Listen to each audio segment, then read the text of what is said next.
Welcome to our Facebook Live, where UC Davis health experts provide information that you want to know. I'm Pamela Wu, and with me today from our world-renowned Mind Institute is Dr. David Amaral and PhD candidate and graduate researcher Einat Waizbard-Bartov. Today we're going to be discussing autism in children and some of the latest research related to autism in kids. This includes my guest's latest published study on how autism severity can change substantially during early childhood. If you have questions today, you can post them in the comments and we'll do our best to answer them toward the end of the discussion. Dr. Amaral and Einat, thanks for being with us this morning. Thank you. Happy to do it, Pamela. So glad that you're with us. Einat, let's begin with you and some background on this. What are some of the early symptoms of autism in children? So in children, a lot of times we'll see children not sharing things that they're interested or excited about with their parents, like seeing a plane going by in the sky. We'll see them not being interested in interacting or playing with kids their age. They might not answer when their name is called or use body gestures to communicate, like pointing to things that they're interested in. And we'll also see repetitive behaviors. So when they're playing, instead of like playing with toy cars, we'll see them lining them up instead of freely playing with them. These are just some examples of symptoms in early childhood. Mm-hmm. Dr. Amaral, your latest research indicates that the severity of autism symptoms can change between 3 and 6 years of age. And by the way, we will put a link to that paper in the comments so folks can take a look at it. Mm-hmm. How would you summarize what you found? Right. So, Pamela, this is a study that is one of many studies that have come out of what we call the Autism Phenome Project. That project started at the Mind Institute in 2006.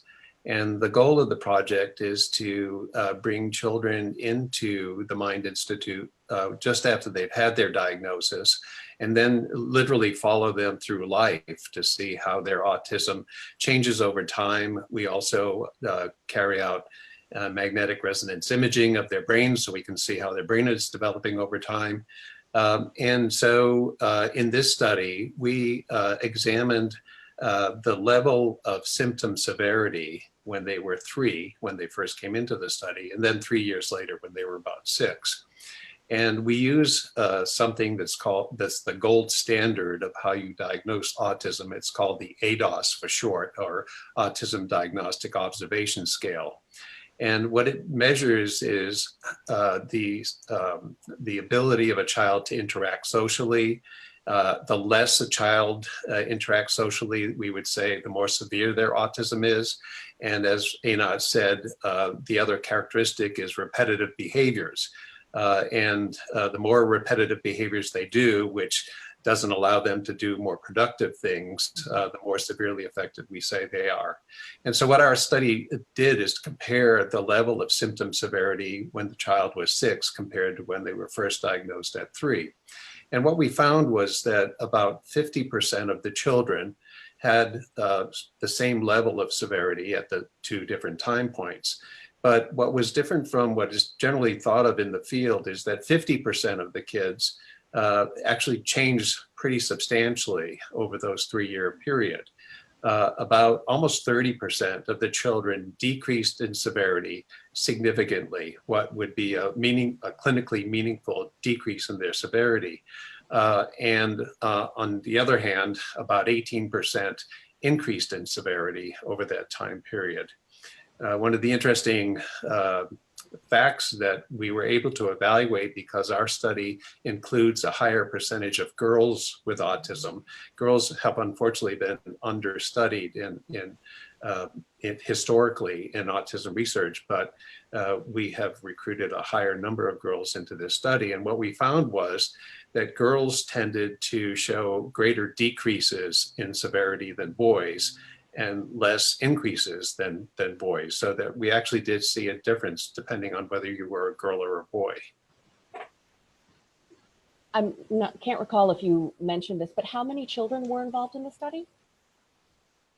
Right. I should have mentioned that. There were 125 children with autism, which is a fairly large number compared to most studies in the literature. And how would you describe the potential significance of these findings? Yeah, well, there's lots of things. First of all, I think we're trying to better chart the lifespan of people who have autism to understand, what is the potential for change, or what is the potential for change over time. I think historically, I think people viewed autism as once you received a diagnosis at 3, pretty much for the rest of your life, you're going to have that level of diagnosis or that level of severity. What our findings show, and other papers as well that are coming out recently, show that there's a lot more dynamism in autism in terms of the symptom severity. And to my mind, that means that there's more potential for reducing the debilitating impairments that are associated with autism. We just need to figure out how to do that better. One of the issues that we looked at was whether the kids who did better were getting more intervention than the kids who did worse. And it turns out that wasn't the case. All of the kids were essentially getting the same level of pretty intensive intervention starting when they were about 3, but we couldn't find a relationship between the intensity of their intervention and whether they did better. So that means there must be something else that determines who's going to do good and who's not going to do so good over those first early 3 years of life. And one of the things for our research effort is now to try and figure out, can we come up with a biomarker, some kind of indication that when the child is 3, that indicates this is a child that's going to do well and we want to promote that, but maybe this is a child who's not aiming at doing so well and we need to do something more, something different than what they're doing in order to try and give them the best quality of life. Wow, that is really fascinating. Einat, the paper refers to kids improving as you were observing them. What does that mean? What does improvement look like? Well, when we say improvement, we mean that as kids decreased in the severity of their autism symptoms, they became more socially engaged with others. And the level of repetitive behaviors that they were doing was decreasing. So they were less occupied with that. And we also found that this group of kids who decreased in symptoms, they were also gaining in IQ and in adaptive functioning. So when we're looking at them, we see that in parallel to the symptoms being less prevalent in their behavior, they're gaining in cognitive ability and in functioning in areas like communication and their independent skills, their daily living skills. So when you look at all that as a whole, you see that the kids are generally improving across early childhood. I'll invite both of you, either of you, to weigh in on this next issue, and that is that more boys than girls are diagnosed with autism. Is this because girls' diagnoses are being missed or the diagnosis is delayed? Because I know that you looked at this in your paper. Yeah, well, maybe I can start and then Einat can weigh in as well. But so this reason of the question of why more boys get diagnosed than girls is really a complicated issue. And I think there's not a single reason, there's multiple reasons, and probably the reasons that we haven't figured out yet.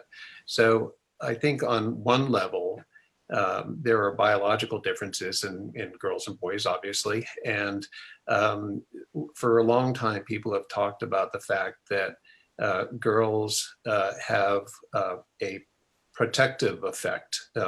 And what I mean by that is that even if you look at the genetic causes of autism, it turns out when you look, so we have lots and lots of genes, and it turns out it's rare that just changing one gene is going to cause autism. You have to change multiple genes. And it turns out when you look at big populations of boys and girls, the number of genes you have to change to get autism in a boy is fewer than you have to change in a girl. So in a sense, a girl needs a bigger genetic hit or more genetic change in order to show autism. So the other way to think about that is, if a girl has, or if a boy needs 5 genes to be altered to develop autism, if a girl has 5 genes, those same 5 genes, then she's not going to show autism. She needs to have 10 genes damaged in order to show autism. So there does seem to be some biological causes to the disparity in the number of girls and boys. And this isn't so strange, because we know that there are other diseases, disorders that affect boys or girls more. So for example, more men have Parkinson's disease, which is a neurological disorder, than women. More women have osteoarthritis than men. So there are differences in susceptibility, and we think that this is the case for autism as well. But then there's another layer where things haven't been so well explored, and that is that maybe girls with autism, for a variety of reasons, are hiding their autism. And so, as you said, they're not being detected, or they're being detected later. And, why would girls be better able to hide their autism? Einat has some thoughts about that. Okay, and also I wanted to add that when we assess autism, we're using measurement tools which have been developed for a long time based on autism research. And like David said, traditionally autism research usually involves samples of boys, a lot more than girls. So these tools for assessing symptom and symptom severity and giving diagnosis, they're based on what we know about autism in boys. And the symptoms in girls, when girls do have autism, their symptoms might be different, either less obvious or of a different quality than the symptoms of boys. So if we're using the tools that we have, it might very well mean that we're diagnosing less girls, or at a later age, or just missing them. So like David said, it's a complex it's a complex set of reasons for what's happening with girls. One of the things, Pamela, that happens is, boys and girls are raised differently. Moms and dads treat little boys differently than they treat little girls. Maybe that's not happening so much anymore, but it historically has happened.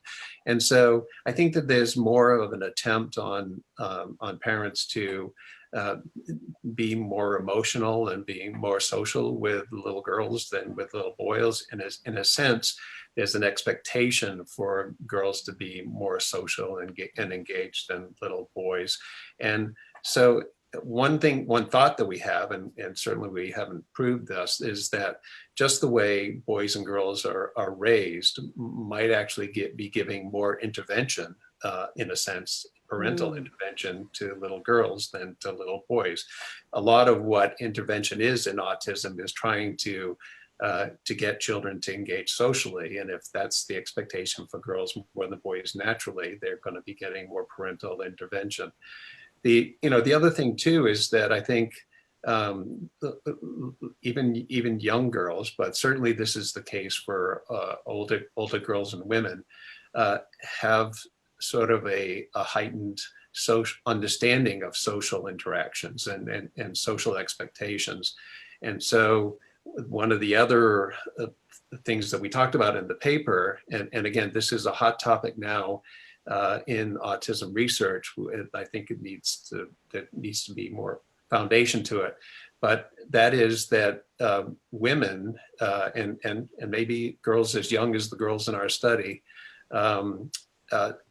don't necessarily lose their autism, but they're able to mask it, or the buzzword is camouflage it. And so it's like more and more women who have autism are saying, I'm no less autistic, but I know I'm not supposed to act like a person with autism, so I camouflage it. And maybe part of what we're seeing in terms of the decrease in symptoms, which again are only judged by this one test in a relatively short period of time, is that girls know what are expected of them better than boys, that they do it. That is absolutely fascinating. It's such a testament too to certain gender stereotypes, and as you said, how we raise our children. That it's Yeah. some folks feel it's okay for boys to be more stoic. That's right. That's right. Exactly. Yeah. Yeah. We are discussing the latest research on autism in kids. Our guests today from our world-renowned Mind Institute are Dr. David Amaral and PhD candidate and graduate researcher Einat Waizbard-Bartov. If you have any questions, please feel free to post them in the comments, and we'll do our best to get to them before the end of our discussion. Dr. Amaral, in the study that you did with Einat, you do mention camouflaging. You just said that's sort of the key word here, hiding as a strategy to mask symptoms. For those who don't know, what kind of camouflaging does this refer to, and why do kids feel obligated to do this? Einat, let's begin with you. So people with autism might camouflage or mask their symptoms in order to appear more neurotypical, because showing autism or showing autism symptoms might be perceived as being different. And being different has many strengths, but it also presents challenges at any age, I think, but especially also for children. The problem with camouflage is that it's been shown to come at a cost to the individual. So camouflage is a process that a person needs to be constantly in control of the way they present themselves, of their behavior. And it takes a lot of resources out of a person. So it's been shown that people who camouflage across extended periods of time pay a toll in mental health. And camouflage has been associated with heightened anxiety levels across time. So people with autism, they talk about it as burnout. They do this for extended periods of time, but after a while, it takes a toll on them. And that's why, you know, these things, they have their advantages and their disadvantages. And it's a complex issue. I think that's why it's a buzz too. Well, it seems like it would certainly take a lot of energy to recognize that your behavior is different and then sort of work hard to present something different to get around it. Can you give some examples of camouflaging or masking behaviors or what that looks like? Yeah. Do you want to do that, Einat? Go ahead. So camouflaging could be in little girls, for instance. There's a study from UCLA that shows how girls might understand that they're supposed to play with others, but if they don't actually want to engage in it, they'll play like on the periphery of the group, of the social group. So they won't actually appear being alone on the side, but they're not really engaged in the game that everyone is engaged in. So that's just one example. And when you look at it from the sidelines, when you're looking for it, you can start seeing it in girls' behavior. Or maybe in a conversation, you know that you're expected to ask something about the other person. So cognitively, you're aware of it, so you do it in an effortful, deliberate way, not because of just the inclination that you have in a conversation to follow up on what the person was saying. Those are just a couple of examples. And I think that there's sort of two levels of interest here in this whole topic. One is that at this point, other than examining the behavior of the person, like we did in using the ADOS, it's really hard to tell what level of autism a person has. It's not like you can ask, you know, does this person have an infection? And you can look at the bacteria and say, okay, it's this level, and then all of a sudden it goes down to this level. So you've reduced your level of infection. How do we say somebody really has changed their level of autism? And so Einat and I and others are trying to figure out other ways where we can look at brain function and determine whether there is a biological marker of autism. And from a research perspective, I think that's interesting because we really are trying to understand the biology of autism, which is a function of how the brain is working. On the other hand, there's there's a sociological issue here, and that is that that what our expectations are. And I think there, the feedback that we saw online to this article from people with autism is that it was sort of like, duh, we've been experiencing this, and yes, we're hiding our autism, and if you read, there was an online website that had literally thousands of responses to the article, and many of those responses were yes, and it was not only females that mask. I mean, it's males with autism as well that know that in order to fit into society, they have to act in a certain way. They have to act in a certain non-autistic way to really fit in, and it really comes at a cost, that people are stressed out, as everything that Einat said, that they're anxious. There's more psychopathology, and the real downside is that we know even serious psychopathology and even things like the prevalence of suicide is much higher in people with autism than typically developing people of the same age. And so I think, in a sense, while we are investigating these symptoms, the underlying message is that if society could be more accepting of the behavior of people with autism and the perspectives of people with autism, then at least it could bring down the stress level, and we could all work together. And that's a message. Sometimes these words, even when we use the idea of autism severity, it's like, something's bad about autism. And, we're all about trying to improve the quality of life of people. We want to decrease disability, and the kinds of things that we're measuring are things like repetitive behaviors or lack of social interest that I think, society generally speaking thinks gets in the way of quality of life. And those are the kinds of things we'd like to understand and help eliminate. But we're not about eliminating autism per se. So I wanted to make that clear. And I think it's an important issue that is getting more and more credibility, in the field of autism research. Yes, that these are merely differences. Yeah. You mentioned something really interesting there, that that you can't measure this the same way that you measure an infection per se, and sort of like quantify the difference, because so much of the assessment is sort of observational. So that sort of raises the question whether kids are actually getting better or getting better at masking their symptoms. Yeah. Dr. Amaral, do you want to talk about that? So this is something that we were really concerned about when we did this study. And so first of all, you have to know that the people who do the ADOS are trained psychologists usually, and they've achieved, we call it research reliability. That means they've gone through extensive training. They've worked with somebody who is an expert on this measure, and they basically graduate at some point to being regarded as somebody who can do this reliably.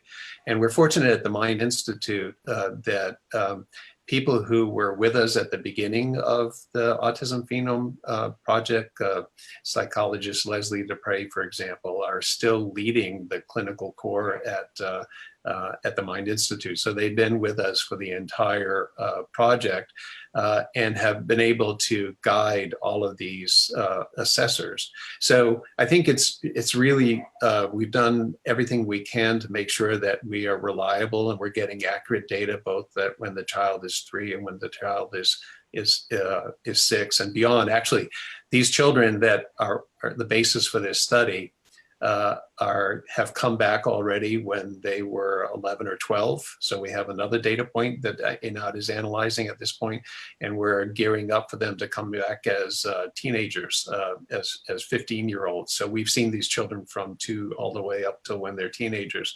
And, again, we've tried to make sure that when we measure this, it's reliable. It's the best thing that we can do at this point in time. But, I think there is on the horizon some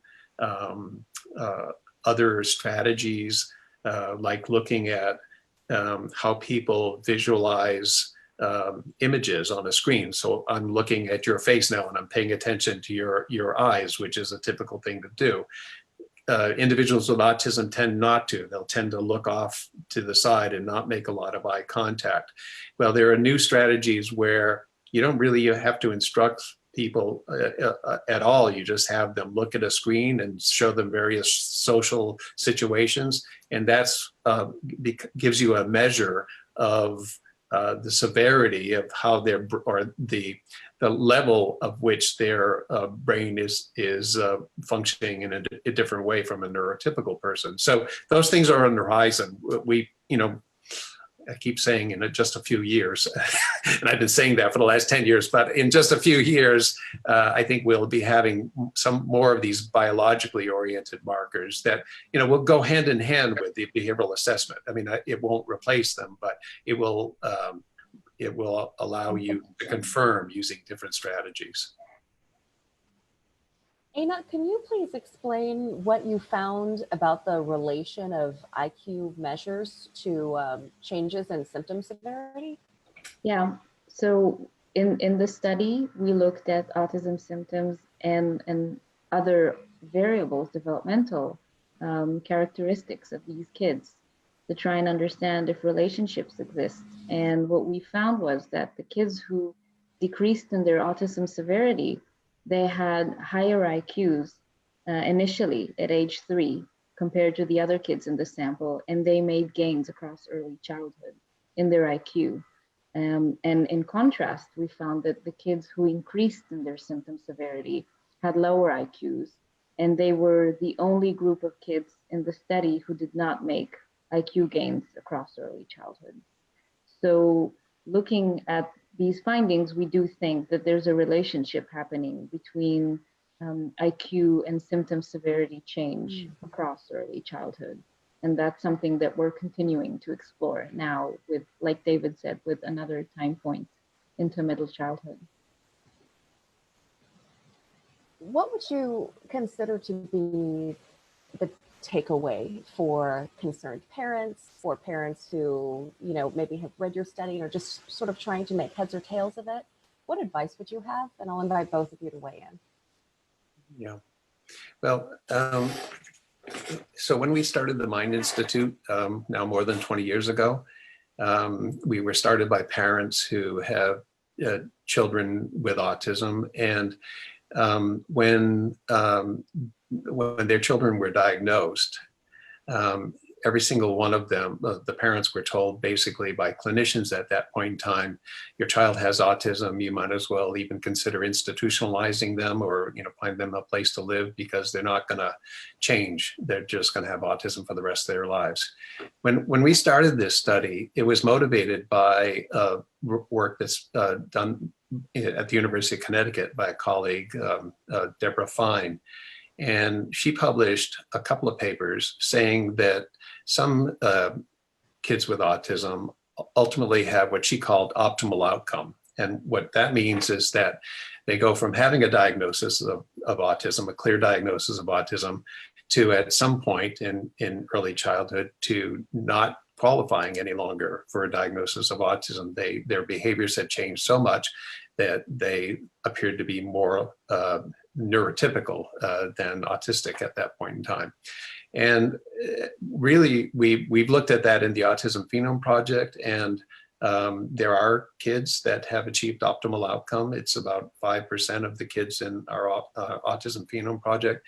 But what we realized, and Einat realized, was that beyond just having a change in diagnosis, is that there really is a lot of change in the severity, as we talked about, of autism symptoms. And what that means is that between 3 and 6 years of life, a lot of kids, at least around 30% of the kids, were engaging more in social behavior or having less repetitive behaviors. So living a life that was more involved with their family and able to go to school and things like that. So I think what this study suggests is that that that family that has a child diagnosed with autism doesn't necessarily have to be pessimistic. They can be optimistic that their child can actually do well, and that we're working hard to try and figure out, number one, what are the markers that let us, I would love to be able, when a child is diagnosed, to be able to say, okay, your child fits into this category, and here's what you need to do to optimize their growth. And your child, or alternatively, we know that your child is going to have some really strong challenges, and here are some other things that you can do to overcome those challenges with your child. But we can give them advice about how their child is going to turn out if they proceed. We're not there yet, but what we see from this study is that there are infinite possibilities for what can happen when you have a diagnosis with autism. So I take this as a very hopeful study showing that there is potential for positive change. Einat, what do you want parents to know? I agree with David. I think that what we found here is that, to our surprise, things are much more dynamic than we thought they are. Children can reduce in their symptoms, in the severity of their symptoms at early ages, even from very high initial severity levels at an early age, at age 3, which is a really encouraging thing to know. And I think it gives also a lot of motivation to professionals, to clinicians working with kids, that we can see results. And on the other hand, we see that there's a group of kids who started off with fairly low severity levels, but they increased over time. They increased across early childhood. So that should also be a reminder, I think, that children need their intervention. Children need as much support as they can get, regardless of what they appear, what their symptoms appear to be at an early age. And that generally things are more dynamic than we thought. I think that's the take-home message. I just checked for audience questions. It seems that we don't have any at this time, so I'll invite both of you to make any closing comments before we go. I appreciate the opportunity to talk about this paper. The paper is freely available, and the link to the paper will be provided, and people can download it and read it in its entirety. So I would welcome people to take a look. Yeah, I agree with that. I think the best thing for us is just for people to read the paper, to see the work, and write to us and give us your comments and your thoughts about it.